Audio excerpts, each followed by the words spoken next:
So Amy and I have decided to purchase 2 e-bikes. We're hoping to transport them on our Coachmen Beyond here, but after doing some research, we quickly discovered that most bike racks are not capable of supporting the heavier e-bikes. We also were looking for a bike rack that would swing away from the van to allow us to open the 2 back doors. And we finally found one that we think matches our requirements. In this video, I'm going to do a little bit of an unboxing of the Rakattach. This is from OneUp. We're going to go ahead and try to get it installed on the Coachmen Beyond behind me. So, as always, if that sounds interesting, stay tuned.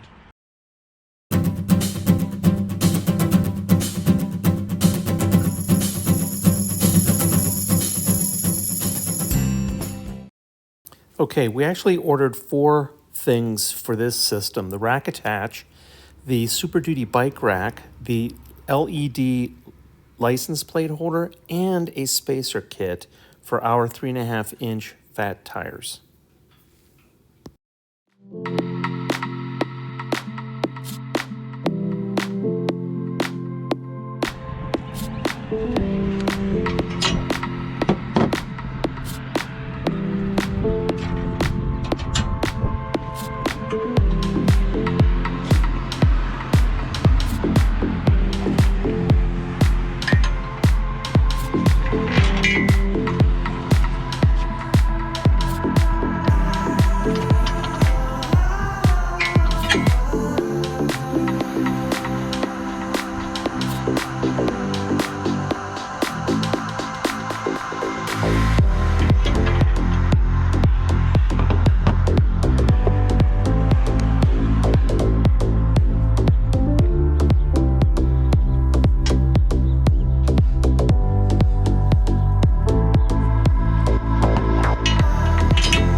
Okay, so I think we have this all assembled with one exception. I'll come back to that in a minute, but there are 4 positions to the rack. This one is the first one, and this is the position we would use when we're driving without any bikes. Come a little closer and let me show you how to adjust these.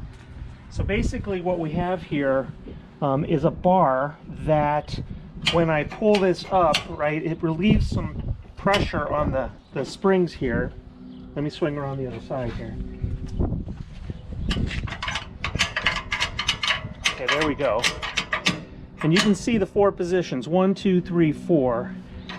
Let's move to the second position. This is, let's say, you have a need to still access your back doors a bit. Okay. Again, I have no bikes on here, but I maybe need to get inside my rear doors. The third position is actually the position you're going to use to transport. Okay. And the 4th position, and those are offset. They are intentionally offset, right? Meaning they're not level. The fourth position, it's not meant to transport in, but it could be possibly an easier way to load. I'm not quite sure all the reasons why you would need this 4th position, but one other thing I do want to point out, I'm going to actually move this back to the top position. For all of these, once you have the desired position, what you want to do is use this final security measure, tightening measure here, and have this gold bar be tight against that spring-loaded bar here so it cannot move. Now, one thing, as I said, with one exception, I have ordered the stabilizer clamp that will take care of what was a forecasted problem, and what I'm talking about here is the wobble. The wobble here. So that is due to arrive, and we will add that to the video to see how much of the wobble it eliminates. So finally, let's loosen this. Let's take it back to the transport position.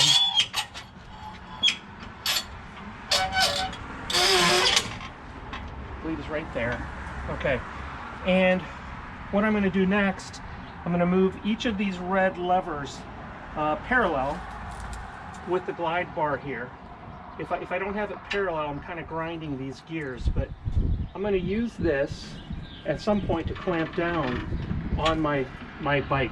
And of course, we'll talk about how we cable these together, but you're going to do that on all those different areas, okay? And again, to remove those, same thing, just keep it parallel.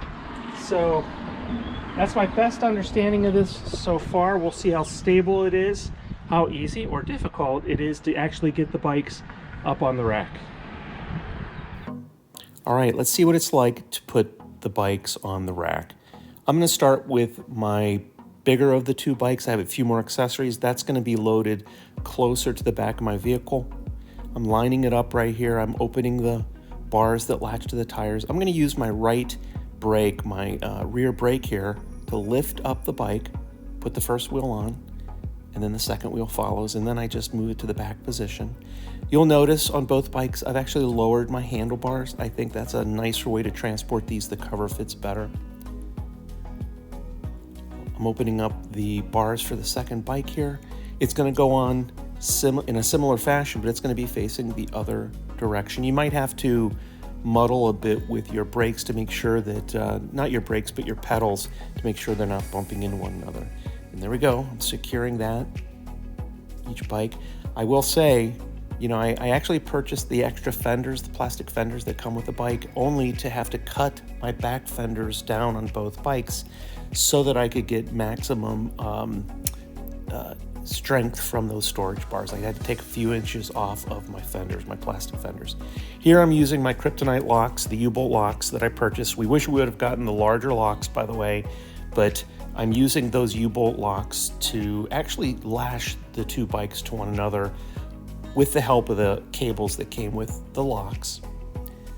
I'm not sure if I show it in this video, but I also purchased some cargo straps, nylon cargo straps that I used to lash the tires, the bottom of the front and back tires, to the actual bike frame as well. I don't think I show it here at the end of the video, but once I'm done, of course, I have a transportation cover that I put on top of here we were quite pleased with. I'll try to pop a link in here to that cover as well. But overall, great process.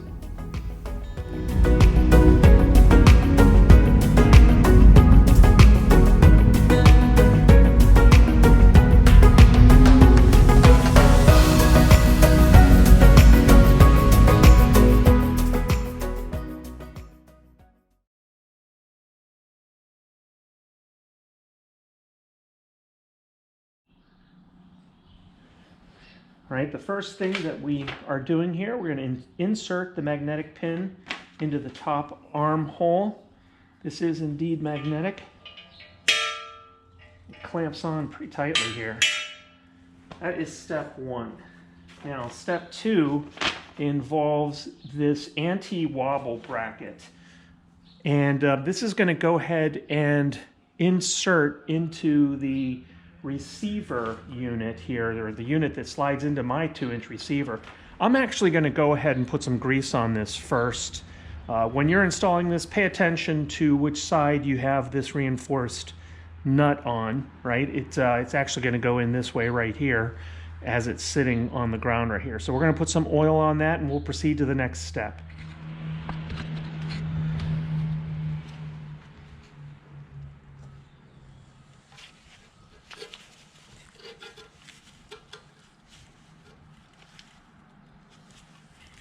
Okay, as I'm reading these instructions, the next thing I believe is to actually pick this up and insert the shank into my vehicle receiver. So we're going to go ahead and do that. I'll see you outside.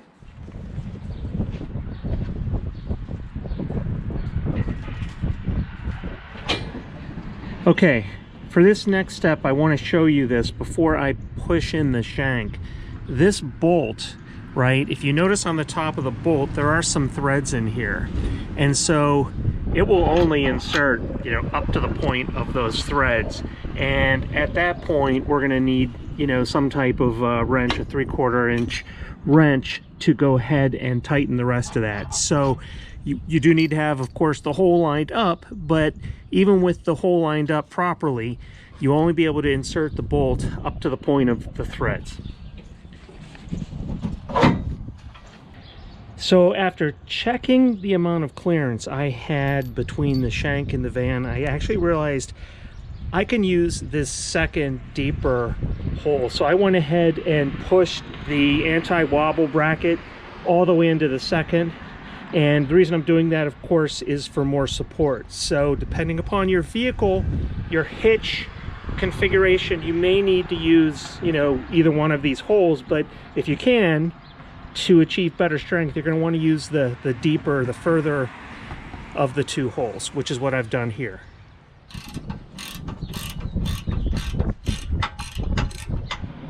So you can see that's flush. The bolt and the washer are flush. And I have checked my clearance. The door does open fine.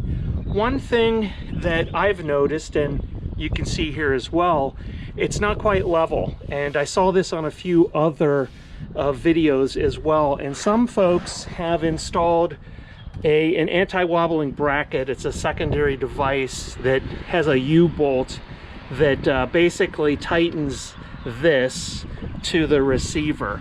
And you know what that does in some cases, I don't know if I can lift this up here and show you, but you know, it helps adjust this. So that's probably not going to be acceptable. I think I'm going to have to look into that, you know, because that's going to create some wobble here down the road. I don't think there's anything else I'm going to do that will tighten that up. So that's one potential issue to address even before you order this. I'll try to pop a picture up about what I'm referring to, this secondary bracket, but I'm going to go ahead and move on to the next step in the meantime. All right, and here I believe our friends from Rakattach can do a little bit better job here on their instructions here. So we're on step 3. We've inserted the bolt, the washer, and you know, we've tightened that. And if you notice, this looks like there's a lock of some type right here. It doesn't even mention it anywhere in the verbiage, but I believe this is what they're referring to. This actually came in the second box that I ordered, not the first one. And I believe we need to tighten the bolt to the shank here using this device. We'll go ahead and give it a try. Okay, not at all impressed with these instructions. So first of all, I've had to swing away the attachment here to gain access here. There is a hole inside the tip of this bolt, and it's threaded. And this screw inside this side of the lock is actually going to it will fit inside that threaded hole. And so I've had to actually remove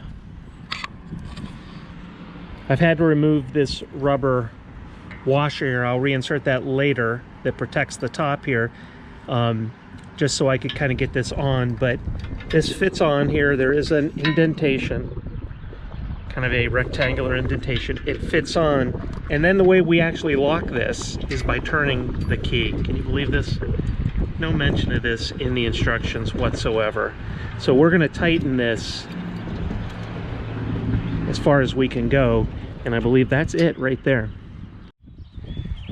Okay, our next step is to install the hook and the clamp using these 6 bolts and washers provided. We're going to start here with the hook right here and the clamp above it. So the hook is going to install like this, and then we'll go ahead and do the clamp next. All right, to assemble the clamp, I've actually had to take it apart somewhat. Not a terribly big surprise. They actually alert to the fact that you might need to do this in the assembly instructions. So we're going to go ahead now and put it back together. We will insert this here, and there are 2 nuts that go into the top right there. And here is what this looks like closed, right? So it should be nice and tight, and I have an additional ability to insert a lock here presumably, and I did have to adjust that a bit. All right, the next thing we're going to do here is start to work on the rack. We're going to go ahead and remove it from the box, And I have a question as to whether or not I'm going to need an additional spacer kit for the tires. These tires are a little over 3 inches.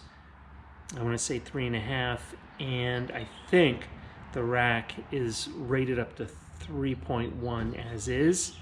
However, there is a kit to address that, but we'll see. Okay, so per the instructions, what I've done is I've lifted the rack onto a semi-stable, non-abrasive surface. What I'm going to do here then is take each of these blue levers and turn them down to a 90-degree angle. What that's going to let me do now is swing out the actual racks. The instructions are not clear if I do this for one or both, but once I do this, I then return the blue brackets here to their upright position. This locks these racks. So now I'm able to go ahead and put this shank into the receiver unit on the vehicle.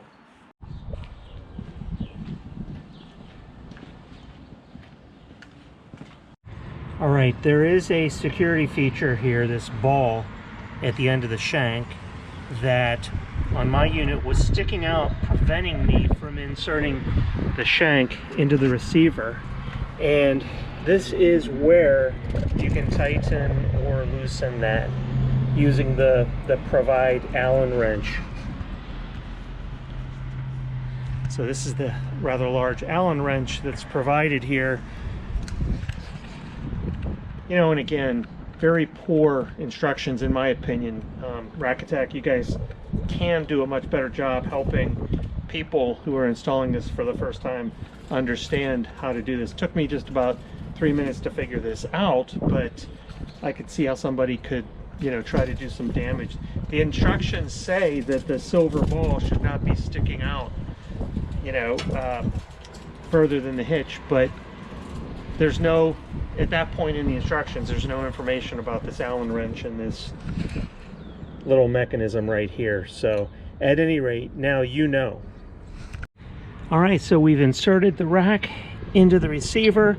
I've tightened it here at this area, which caused, of course, that silver ball to pop back out. And now I'm gonna go ahead and put my hitch pin, my lock in here, and I think that will be one of the last steps. All right, so now we're gonna give this hitch tightener and rattle stabilizer. We're gonna give this a try. So I have this attached, but I have not yet tightened it. Okay, it's basically a U bolt, right? With this stabilization plate. You've got a washer and a lock nut, a regular flat washer, a lock washer, and a nut underneath. I'm gonna go ahead and tighten it and see what it does to eliminate the sway right there.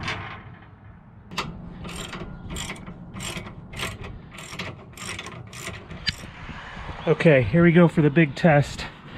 Oh my goodness, not budging at all. That's incredible. The difference, a little bit here when I'm applying pressure with my foot. That is incredible, big improvement. I'm gonna go ahead and give this just one last tighten. And one other point, I did need to order the fat tire spacers for this rack. The Rad Power Bikes have a custom fat tire size. They're a little less than the conventional fat tires. They're 3.5 inches, and I believe the Rakattach that I purchased, the basic configuration, works for tires up to 3.1 inches. So the spacers just simply will expand this area right here.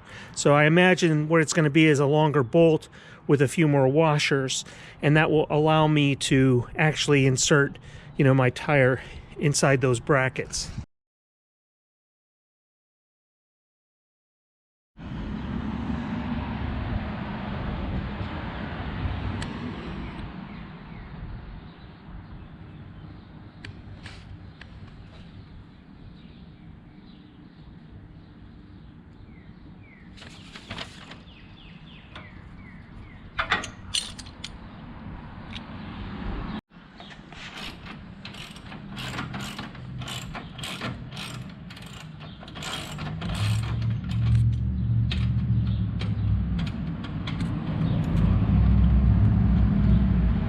good. And here's an example of one side of the rack completed with the attached spacers. You can see the difference between the two.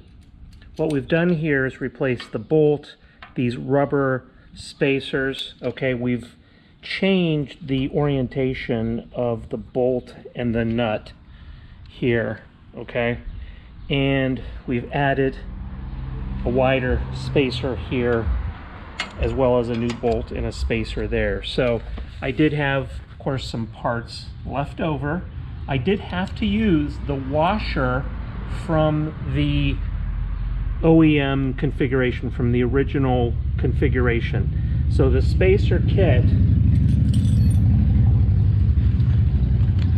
that you get, right, includes everything you need except the washers. I did need to reuse the washers, and again here, not too difficult. Just you have to pay attention to how you're, disassembling this, the order that you take it apart, and then how you put it back together. One other thing too, in addition to using two 1/2 inch wrenches, socket wrenches, I did have to use two Allen wrenches for these areas right here. This actually gets disassembled, as well as the bolt here requires a Allen wrench as well. So I'm going to go ahead and complete the other three. And again, the way that this is going to work, once we get our bikes on here, these will actually just ratchet down. You can't pull them back without releasing this red lever right here, but this is how you force pressure down onto those tires, and of course they're going to be cabled on there together. So now our tires will fit. You can see a huge difference here with these spacer units. And so fingers crossed, let's hope that this works as advertised. So as always, thanks for watching. We hope this was helpful. We'll see you on the next video.